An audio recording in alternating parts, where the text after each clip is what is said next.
disebut nama Nabi kita sholawat. Itu salah satu kunci orang kalau pengen selamat dunia, terlebih selamat akhirat. Udah itu doang.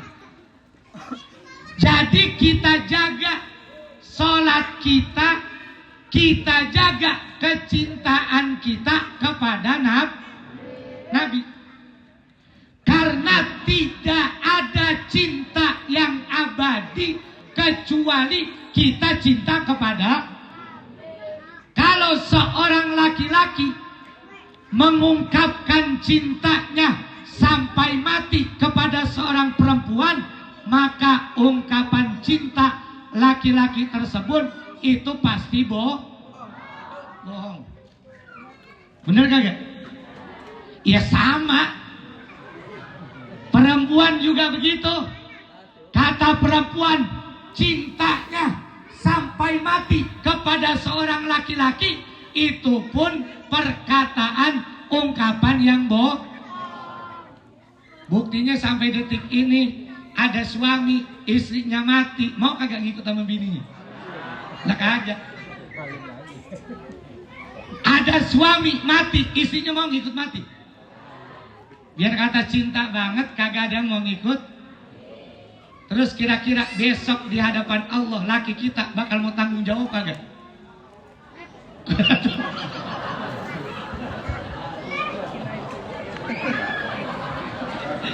Bu, nih bu ngaji nih.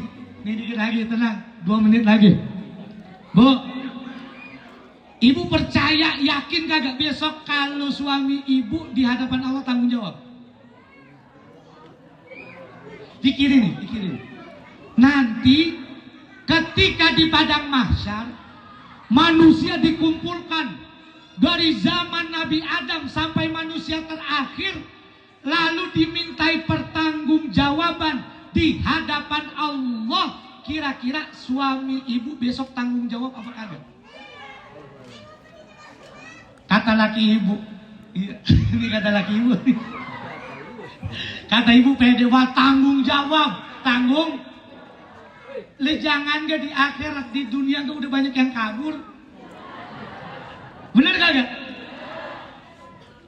Kalau ibu nggak yakin suami bakalan tanggung jawab di akhirat, kita pun selaku suami yang besok laki-laki akan dimintai pertanggungjawaban di hadapan Allah untuk mempertanggungjawabkan istri dan anak-anak kita. Kita nggak ada yang bisa menjamin siapa yang akan jadi backing kita, siapa yang bakal nolongin kita, kecuali sang juru penolong tersebut adalah baginda Nabi besar. Nah itu doang udah. Lah terus kalau kita pengen ditolongin oleh Nabi, berarti Nabi kudu kenal sama kita. Benar kagak? Kudu kenal. Gimana caranya Nabi kenal kita?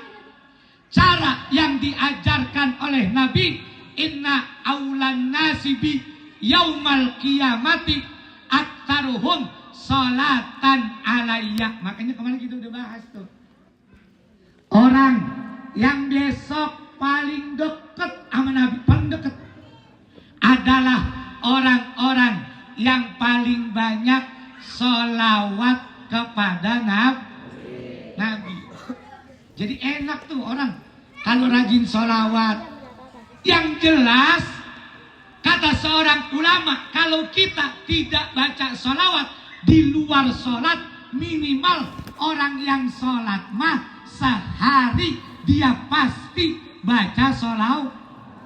Yang sholat, pertanyaannya, suami ibu sholat semua kagak?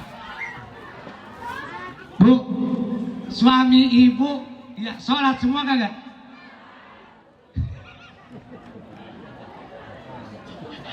Bukan kata yang belakang, gua kata sholat, tapi gua orang pernah lihat laki gua sholat. Gua kata kagak sholat, emang gua gak orang sholat. Emang dia mah laki bini kagak pernah sholat. Tapi pengen punya anak mah rajin. Lah kan banyak. Apa? Lu berarti kalau mak bapak orang sholat pengen punya anak sholat, berarti bapak emak. Iya itu tadi tuh Iya bisa banget. Ya Allah, nah makanya udah 2 menit. Iya, saya sebenarnya sambil ngelatih suara saya, begitu ya. Ya alhamdulillah, enong loh dikit begitu. Ya yang jelas kalau sholawat itu berarti ngedoain. Nah tadi tuh, kalau ya Nabi salam alaika, ya Rasul alaika, ya Habib alaika salawat. Nah itu berarti 2. Kalau ya Nabi salam alaika namanya salam. Ya Rasul salam alaika itu namanya salam, bukan sholawat. Kudu ingat. Jadi ketika orang ya Nabi salam alaika, ya Rasul salam alaika, ya Habib salam alaika, itu namanya itu bukan sholawat. Itu namanya Nah pas yang terakhir ya Nabi salam alaika, ya Rasul salam alaika, ya Habib sholawatullah. Nah berarti di saat sholawatullah namanya Berarti kalau kita lagi berdiri baca tadi tuh ya Nabi salam alaika, kemudian diakhiri sholawatullah alaika, berarti dapat pahala salam, dapat pahala sholawat. Nah terus biasanya kalau orang baca tadi tuh, kalau simtudoron apa Lutfi? Satu Lutfi Aziz. Asyraqal kaunub tihaja dil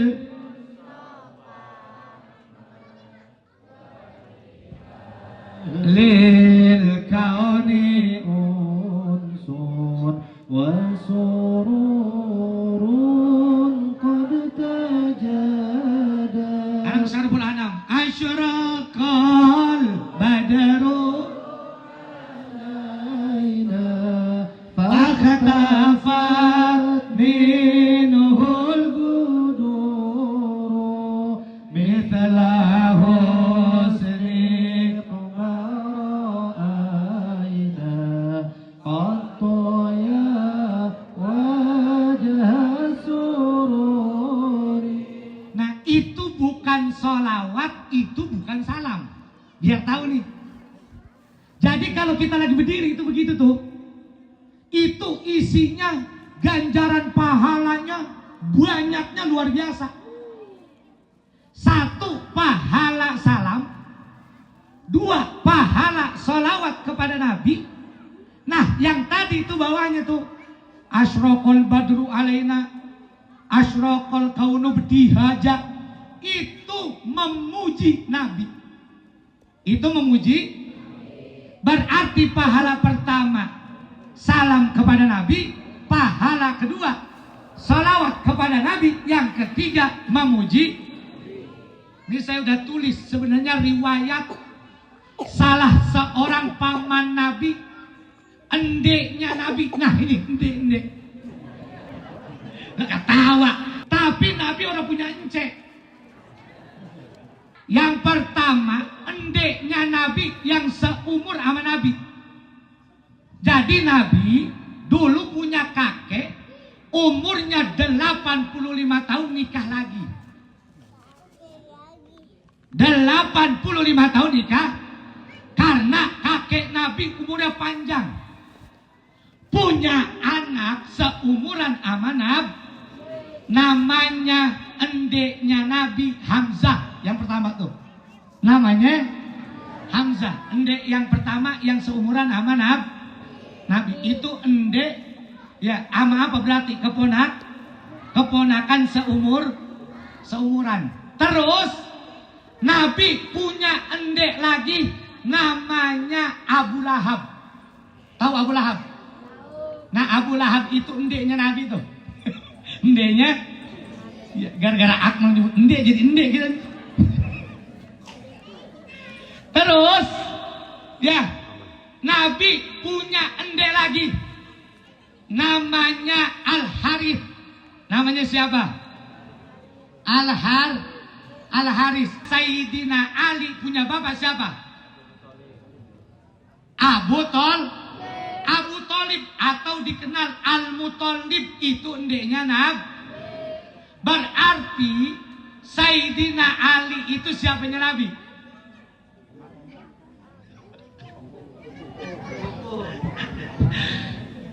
Berarti apa? Sepupu, karena bapaknya Nabi, ya Al-Muthalib jadi endek karena dia adiknya bapaknya Nabi. Namanya Al-Muthalib. Satu saat Al-Muthalib datang ke Nabi, muji Nabi. Nanti dah kisahnya. Nah terus di saat Al-Muthalib datang ke hadapan Nabi, kata Al-Muthalib, ya Muhammad, aku ingin memujimu. Lalu kata Nabi, silahkan.